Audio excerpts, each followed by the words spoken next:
Chief justice نے notice لیا ہے عمر ایوب صاحب کی اور شبلی فراز صاحب کے خط کا، کیا ریلیف دے سکتے ہیں وہ تحریک انصاف کو؟ بسم اللہ الرحمن الرحیم. بہت شکریہ آپ کا. مجھے تو نہیں میں نہیں سمجھ سکتا کہ کوئی ریلیف دے سکتے ہیں. کوئی کیس تو نہیں ہے ان کے سامنے. مجھے نہیں پتا کس کیپیسٹی وہ کیا خط لکھا گیا. اگر ان کو تحفظات ہیں وہ یہ میکسیمم یہ کہہ سکتے ہیں اس کی اپیلیں کرو اگر تمہارے خلاف ہو رہا ہے. کیونکہ آپ کو یاد ہوگا چیف جسٹس کا ہی آرڈر تھا کہ 4 مہینے میں ان کیسوں کا فیصلہ کرو.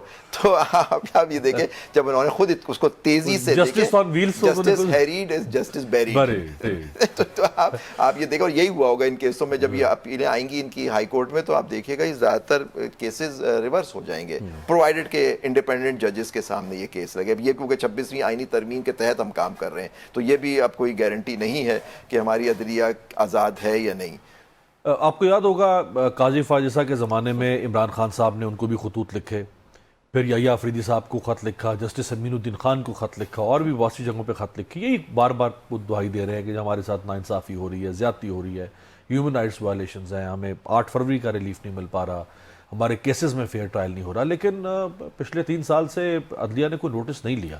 دیکھیے یہ تو 26ویں آئینی ترمیم کے بعد تو سو موٹو کا اختیار سپریم کورٹ کا بھی بہت لمیٹڈ کر دیا گیا ہے. اس سے پہلے تو تھا سو موٹو کا. جب وہ پچھلا چیف جسٹس تھا وہ لے تو سکتا تھا خط پہ کیونکہ وہ خود خطوط لکھنے کے ماسٹر تھے، ہر چیز پہ خط لکھ دیتے تھے.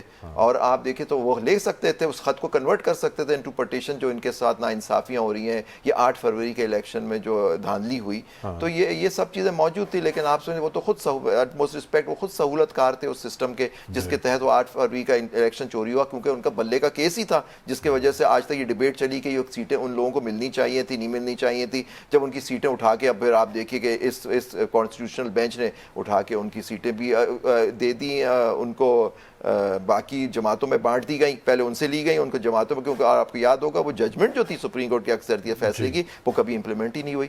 اس پہ کوئی کسی نے کوئی نوٹس نہیں لیا، کوئی کنٹیمپٹ نہیں ہوئی. تو اور یہ ساری ٹیڑھی بنیاد رکھنے کے بعد قاضی فاضل صاحب یہ کہہ کر سائڈ پہ جی میں نے تو نہیں کہا تھا، وہ تو الیکشن کمیشن نے خود کر دیا.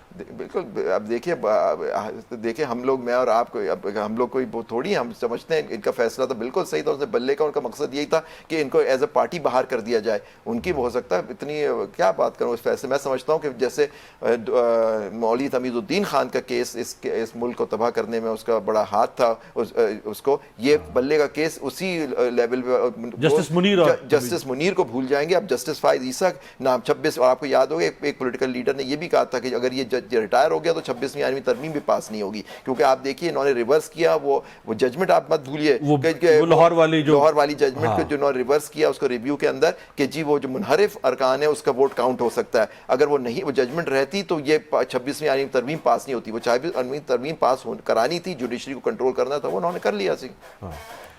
فائزہ صاحب سے کوئی ملاقات کبھی ہوتی ہے؟ آپ بھی کراچی میں ہیں، وہ بھی کراچی میں رہتے ہیں. وہ تو اسلام آباد میں رہتے ہیں سر. یہاں سیٹل ہو گئے؟ مجھے نہیں معلوم، یہاں تو نظر نہیں آتے کبھی ہمیں. سر مجھے نہیں معلوم، میری ان سے کوئی ملاقات نہیں ہوئی. تو لیگل فرٹرنٹی میں جنازے پہ ضرور ان کو دیکھا تھا جی. اچھا، خالد انور صاحب کی طرف کراچی میں جی. تو وہاں سنا تھا کہ کوئی ان کے ساتھ کوئی مکالمہ بھی ہوا تھا کچھ؟ نہیں، پتہ نہیں کس کا ہوا ہوگا، مجھے نہیں معلوم. اچھا، تو وہ کیوں سامنے کیوں نہیں آتے؟ وہ یا آپ ان سے لوگوں سے ملتے جلتے کیوں نہیں؟ آپ ان سے پوچھیے. چیف جسٹس رہے ہیں اتنے طاقتور، تو اتنے بڑے فیصلے کی بات ہوتی ہے جی. وہ جیسے ڈیگول نے کہا تھا قبرستان سے گزر رہا تھا کہ یہاں دنیا کے سارے انڈسپینسیبل لوگ پڑے ہوئے ہیں. چارلز ڈیگول نے.